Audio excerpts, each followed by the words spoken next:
संजय गांधी निराधार योजना आणि सध्या तुम्हाला माहिती आहे की पावसाळी अधिवेशन चालू आहे आणि या अधिवेशनामध्ये किंवा येणाऱ्या वेळेमध्ये हा मुद्दा नक्की मार्गी लागला पाहिजे आणि यासाठी वेगवेगळ्या स्तरावरून वेगवेगळ्या लोकप्रतिनिधीद्वारे काही संस्थाद्वारे नक्कीच याच्यासाठी जो आहे बघा पुढाकार घेतला जातो की दिव्यांग बांधवांचे जे काही वेतन आहे मासिक वेतन हे 2,500 रुपयापेक्षा जास्त वाढलं पाहिजे, कारण की त्या 2,500 रुपयामध्ये काही होत नाही. त्या 2,500वरच तो दिव्यांग बांधव दिव्यांग भगिनी पूर्णपणे त्यांचं मासिक जे काही खर्च असतो तर त्यावरच अवलंबित असतो.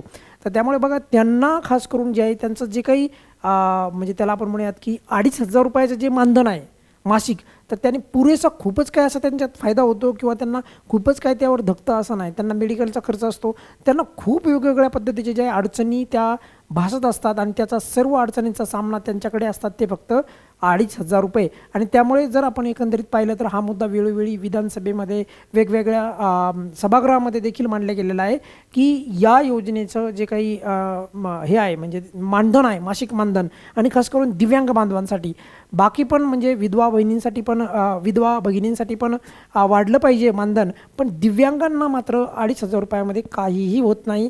तर त्यामुळे या मानधनामध्ये वाढ व्हायला पाहिजे. आणि हा मुद्दा आपण नेहमी मांडल्याच्या नंतर बघा आपण मांडणार, बाकी लोक मांडणार, त्यांच्या पद्धतीने प्रत्येक व्यक्ती मांडणार आणि त्यानंतर कुठेतरी हा मुद्दा परत चर्चेत येऊन आणखी यामध्ये थोडं का होईना पण वाढ होईल, म्हणजे कशामध्ये 2,500 रुपयामध्ये अशी अपेक्षा आहे. आणि त्यामुळेच जे आहे माझं देखील मत आहे की दिव्यांग बांधवांचा जो काही लाभ आहे तर तो वाढला पाहिजे. 2,500 रुपयामध्ये सध्या काय होत नाही. चांगली गोष्ट ही आहे की पहिलं तर 1,500 रुपये होतं आणि मागच्या अधिवेशनामध्ये 1,500हून 2,500 रुपये केलं. आणि यासाठी खूप महत्त्वाचा जो काही प्रयत्न आहे वेगवेगळ्या लोकप्रतिनिधीच्या द्वारे करण्यात पण आलेला होता, त्यामध्ये पण कुणाच्या मनामध्ये शंका नसायला पाहिजे.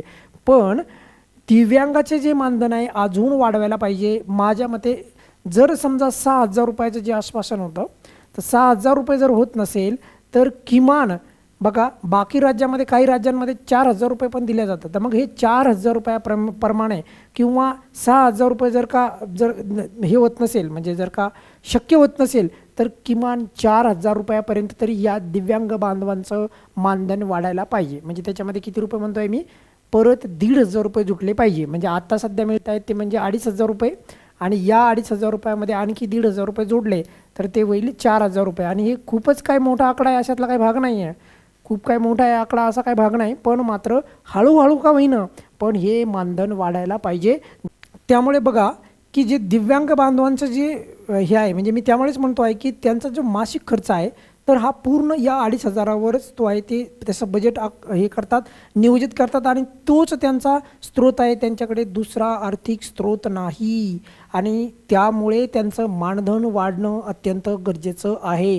अशाच प्रमाणे विधवा भगिनींचं पण वाढलं पाहिजे मानधन, कारण त्यांना पण प्रचंड, कारण त्यांना कुठल्याही पद्धतीचं कोणी नाही कमवून देणारं, फक्त त्याच आहेत आणि त्यांचंच त्यामुळे जे काही मानधन आहे तर ते वाढणं अत्यंत गरजेचं आहे. त्यामुळे दिव्यांग बांधवांचे जे काही 2,500 रुपये आहेत तर ते वाढवायला पाहिजे. आणि त्याच्यामध्ये 1,500 रुपये जरी वाढवले, फक्त 1,500 रुपये, तर आता सध्याच्या 2,500 रुपयाचा विचार करतात तो 4,000 रुपयापर्यंत आकडा जाईल.